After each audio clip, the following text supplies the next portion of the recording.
Welcome to Telangana వెలుగు. నేను మీ రాజు. 121 మున్సిపాలిటీలలో సంబంధించి రిజర్వేషన్లు కూడా రావడం అనేది జరిగింది. మరి రిజర్వేషన్లు వచ్చినాయి, కీలక మంత్రులకి బాధ్యతలు అప్పగించడం అనేది జరిగింది. ఇప్పటికీ మంత్రివర్గంలో మార్పులు చేర్పులు ఉండబోవచ్చు అనే టాక్ వినిపిస్తుంది.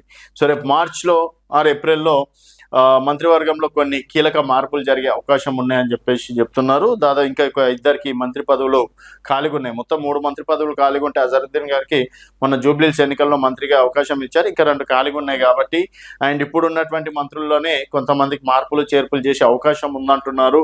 మరి ఇక్కడ మున్సిపల్ ఎన్నికలకు సంబంధించి కీలకమైనటువంటి ఏరియాలలో కొంతమంది మంత్రులకు బాధ్యతలు ఇవ్వడం అనేది జరిగింది.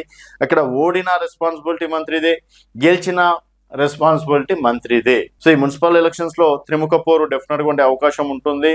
అండ్ బీఆర్ఎస్ కూడా ఎక్కడ కూడా తగ్గకుండా ప్రభుత్వం కోల్పోయినప్పటి నుంచి ప్రజల వద్దలు ఉంటుంది, ప్రజల సమస్యల మీద ఫైట్ చేస్తుంది. సోషల్ మీడియా కూడా అంత స్ట్రాంగ్ బీఆర్ఎస్ పార్టీ ఉంది. సో మరి ఇక్కడ మన సర్పంచ్ ఎలక్షన్స్ లలో కూడా గతంలో 90% గెలుచుకుంటే బీఆర్ఎస్, ఈసారి కేవలం 60-20% మాత్రమే కాంగ్రెస్ పార్టీ గెలుచుకోవడం అనేది జరిగింది. మరి మున్సిపల్ ఎలక్షన్స్ లలో గుర్తులు ఉంటాయి కాబట్టి ఇక్కడ ఇండిపెండెంట్ అభ్యర్థులు, రెబెల్ అభ్యర్థులు గెలిచినా కూడా మావాలే అని చెప్పుకోనికి అవకాశం ఉండదు. అందుకని కాంగ్రెస్ పార్టీ మంత్రులకు కీలక బాధ్యతలు అప్పగించింది.